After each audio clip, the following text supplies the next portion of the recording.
Muy buenos días, queridos hermanos. En esta mañana les invito a que abramos nuestras Biblias en el libro de los Salmos y busquemos y ubiquemos el Salmo número 111. Como siempre, la invitación es en primer lugar, detenernos para orar y para leer este Salmo antes de continuar con la meditación en el mismo.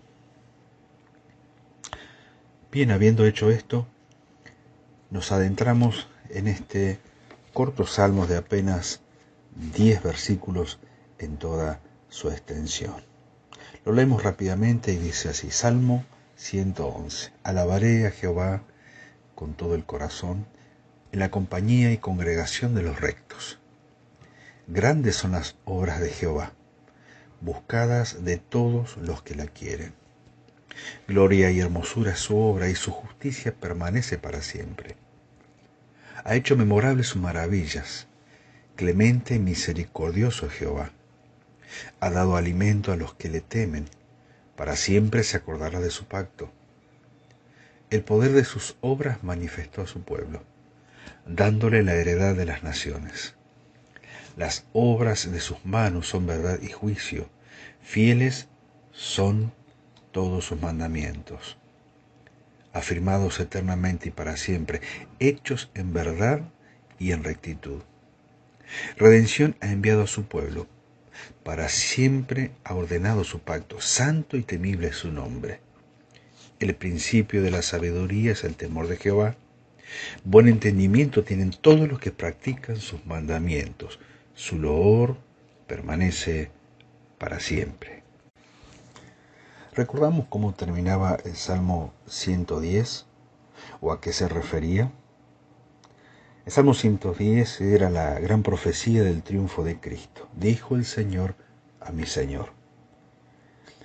Y una vez terminado este Salmo, hay una continuidad en expresión en los tres salmos que siguen, 111, 112 y 113. Y estos son tres salmos considerados los tres salmos de las aleluyas. Y la idea es que cuando nuestro Señor vuelva y triunfe sobre sus enemigos, el tiempo de las aleluyas habrá de comenzar para el cielo y también para la tierra. Pero también es cierto que la palabra de Dios nos va preparando para ese momento, para el momento en que, sin relación con el pecado ni nada que tenga que ver con este mundo, expresemos alabanza, gloria y loor a nuestro Señor en perfección y en pureza. Pero mientras tanto, la palabra de Dios nos sigue instruyendo día a día en esto de preparar nuestro corazón para alabar así a nuestro Dios.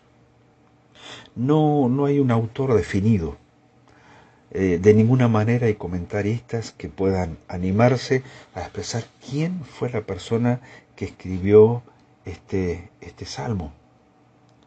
Pero sin embargo eso no es ningún inconveniente o ningún problema al respecto.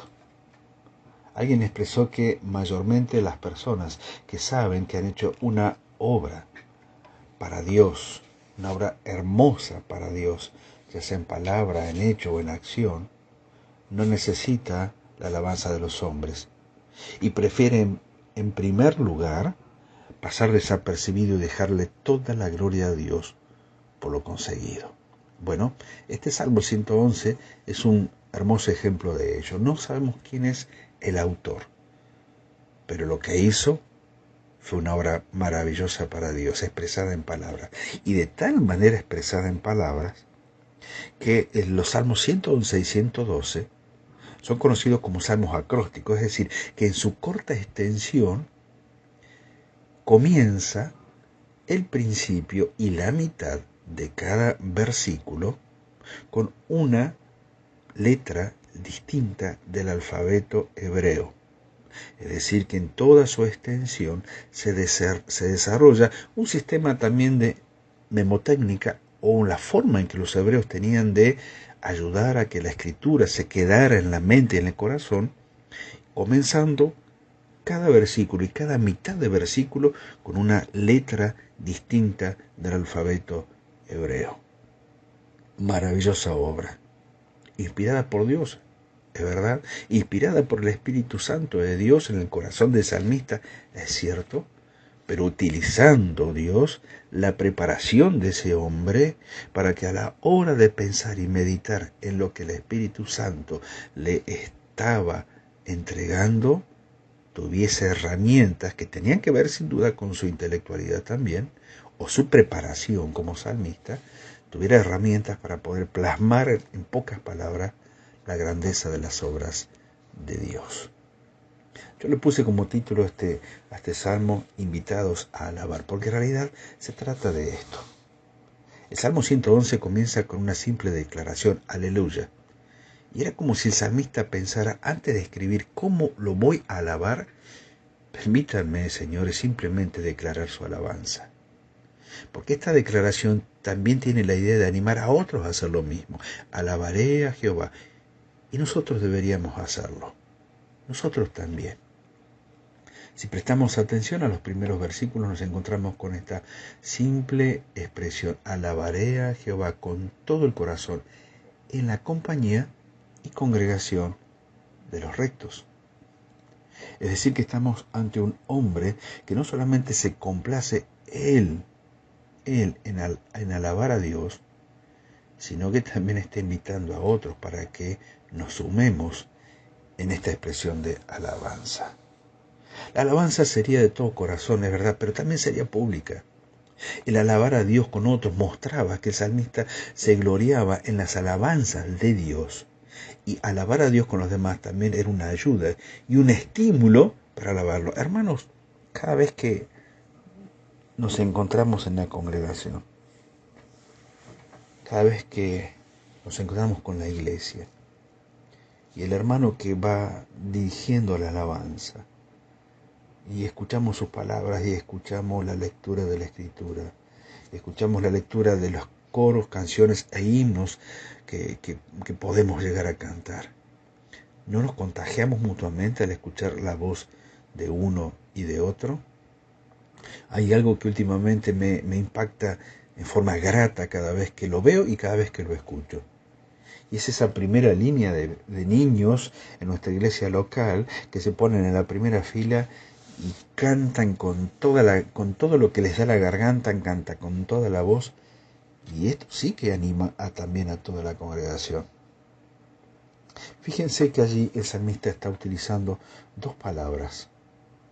Él dice que va a alabar a Jehová con todo el corazón. Él en primer lugar, pero no solo. Dice en la compañía y congregación de los rectos. La palabra para compañía y la palabra para congregación indican grupos de diferentes tamaños. Compañía se refiere a un grupo privado, más pequeño. Y congregación se refiere a las reuniones más grandes o convocantes del pueblo de Dios. Es interesante que la palabra compañía es una pequeña palabra en hebreo sod, que es una palabra de intimidad y que tiene la connotación de un círculo muy pequeñitos de amigos o compañeros que se reúnen para algo específico, en este caso para alabar a Dios.